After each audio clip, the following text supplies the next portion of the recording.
soit le résultat des élections. Je ne m'attends pas à de gros changements en termes de la politique de l'Allemagne vis-à-vis d'Israël. En revanche, on peut s'attendre à des changements vis-à-vis de la Russie et de l'OTAN.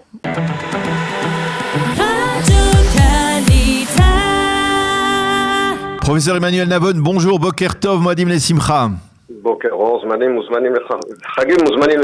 Merci d'être avec nous ce matin parce que ce matin s'ouvrent les urnes et les bureaux de vote en Allemagne pour élire le successeur ou la successeur à Angela Merkel. Après 16 ans, Angela Merkel se retire de la scène politique mondiale et européenne en particulier.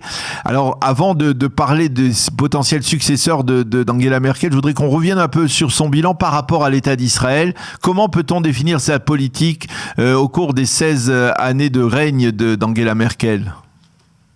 Par rapport à l'État d'Israël, sa politique n'a guère été différente de celle de ses successeurs, en particulier de Helmut Kohl. De ses prédécesseurs, vous voulez dire ?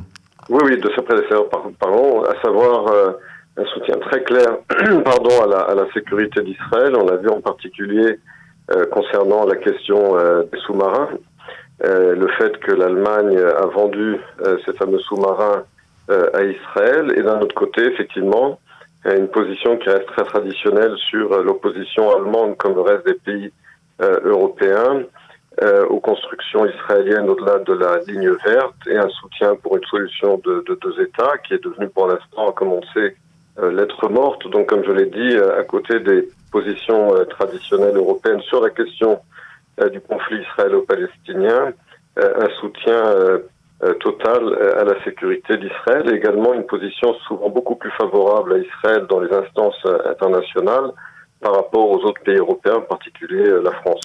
Et puis aussi, dites-moi si je me trompe, mais aussi une forme d'empathie, de sympathie envers l'État d'Israël, qu'elle considère comme effectivement d'une certaine manière le pays qui a été reconstruit par des rescapés de la Shoah, et de l'engagement de l'Allemagne par rapport un engagement tout à fait particulier, donc envers l'État d'Israël, sa sécurité, son développement.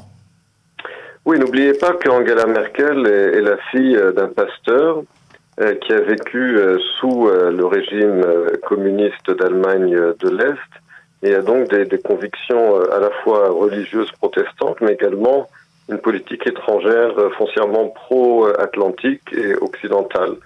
Et elle a toujours déclaré que la sécurité d'Israël et le bien-être d'Israël fait partie intégrante de la doctrine allemande de politique étrangère et de politique de sécurité. Alors, une fois que l'on a parlé, que l'on a rendu hommage d'une certaine manière à Angela Merkel, alors on va essayer de comprendre qui sont ses potentiels successeurs. Il y a apparemment 3 personnalités qui se distinguent, 2 hommes et une femme. Dans le parti d'Angela Merkel, le CDU, c'est Armin Laschet qui est le successeur au sein de ce parti d'Angela Merkel. Est-ce qu'il parviendra à remporter les élections ou même à dominer, à obtenir des scores honorables? C'est une question. Il y a Olaf Scholz et il y a une 3e candidate, Annalena Baerbock. Est-ce que vous pouvez nous dresser un rapide portrait de ces 3 personnalités? Alors, pour ce qui concerne Laschet, le chef du parti du CDU, il s'avère avoir été un très mauvais campaigner. Il manque de charisme, et l'alliance CDU-CSU a réalisé son erreur en le nommant à la tête du parti, car il a mené une très mauvaise campagne. Il est en retrait dans tous les sondages. Il semblerait que le parti CDU-CSU fasse le pire score de son histoire et se retrouve dans l'opposition après 16 ans au pouvoir. La plupart des sondages montrent que ce serait Scholz, le président du Parti social-démocrate, qui serait en tête, qui est actuellement ministre des Finances dans le gouvernement de coalition sortant, et qui se présente comme un gestionnaire pragmatique de l'économie allemande. Mais la question se posera effectivement, si les sociaux-démocrates arrivent en tête, quelle serait leur coalition. Potentiellement, ça pourrait être une coalition avec le parti des Verts, que vous avez rappelé, et le parti libéral. Le parti libéral qui a des positions de gauche sur les questions sociales, mais de droite sur les questions économiques. Mais une autre possibilité qui inquiète les marchés financiers et beaucoup d'économistes serait une coalition entre le Parti social-démocrate, le parti d'extrême gauche Die Linke, avec les Verts. Et là, ça mènerait l'Allemagne vers une toute autre politique, pas seulement économique, mais également étrangère. Alors justement, la politique étrangère, on avait peut-être tendance à considérer Angela Merkel comme une forme de rempart, presque de dernier rempart, en faveur de l'État d'Israël, qui menait une politique donc relativement favorable à l'État d'Israël. Si elle quitte, donc si elle n'est pas, donc elle va quitter ses fonctions, mais si elle est remplacée en particulier par les socialistes ou par l'aile gauche de l'échiquier politique allemand, cela laisse présager des difficultés avec l'État d'Israël, un peu les problèmes que l'on retrouve du côté du Parti démocrate américain, ou on peut pas comparer? Non, on peut pas comparer parce que la question d'Israël reste assez taboue en Allemagne, ça reste très consensuel. Il n'y a que les extrêmes qui ont un autre ton, je dirais, sur Israël. Mais la position du Parti social-démocrate et des libéraux n'est guère différente de celle du Parti conservateur, de la CDU, de la CSU concernant Israël. Du côté de Die Linke, il y a un discours qui est plus tiers-mondiste, effectivement, qui pourrait inquiéter Israël s'il se joigne au gouvernement.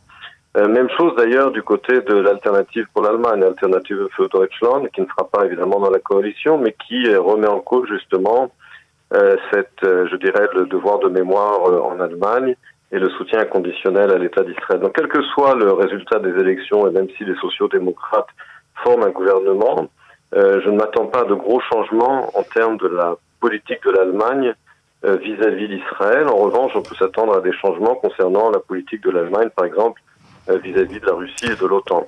Le SPD, le parti socialiste allemand, il est pas plus réticent, ou en tout cas plus critique envers la politique des gouvernements israéliens, en particulier peut-être celui de Benyamin Netanyahou, en particulier aussi par une forme de remise en cause de cet engagement, on va dire,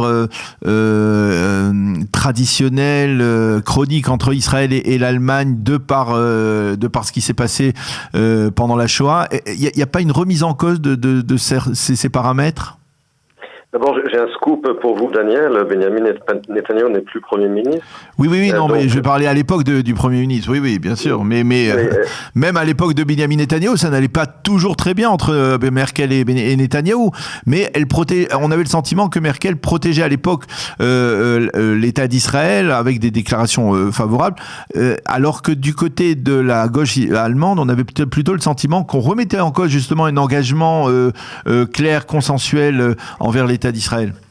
Alors d'abord, en ce qui concerne Merkel, là aussi, il faut distinguer entre la position de Merkel concernant l'État d'Israël et vis-à-vis de Netanyahou. Il y a eu un gros froid entre Merkel et Netanyahou autour de la question des sous-marins.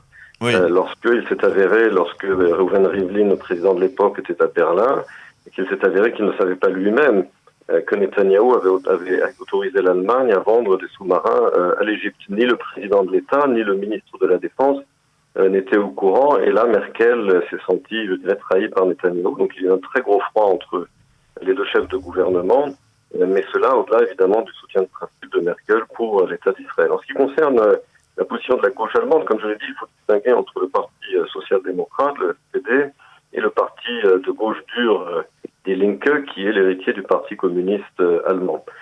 C'est clair que du côté de Die Linke, il y a une politique tiers-mondiste, pro-palestinienne, mais qui ne dérape pas sur la question d'Israël comme ses homologues français et autres, ou scandinaves par exemple, parce qu'il y a quand même une retenue en Allemagne sur la question d'Israël, même dans les partis plus radicaux.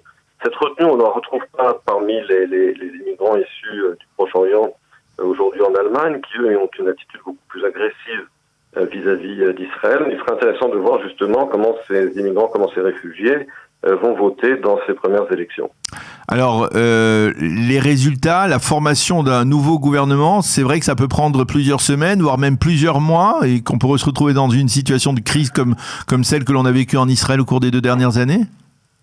Non, je pense que les formations de gouvernement historiquement en Allemagne prennent du temps, parce que c'est un système parlementaire multiparti. Donc effectivement, les tractations prennent du temps. Ce sera sans doute une coalition de 3 partis. Et puis il aura sans doute plusieurs options possibles. C'est pour ça que cela prend du temps, mais il y aura un gouvernement. Je veux dire, ce qui s'est passé en Israël ces 2 dernières années, c'est spécifique à l'État d'Israël. Il y a eu là un usage cynique du système de l'État pour des raisons personnelles. Cela n'a pas lieu et n'aura pas lieu évidemment en Allemagne. Donc les tractations prendront du temps pour former une coalition. Une coalition sera formée. La seule question, comme je l'ai dit, de savoir si ce serait une coalition qui changerait l'équilibre en Allemagne en ce qui concerne l'inclusion éventuelle de Die Linke dans une coalition. Cela changerait beaucoup de choses. Mais cela prendra du temps, mais il y aura une coalition, il y aura un gouvernement.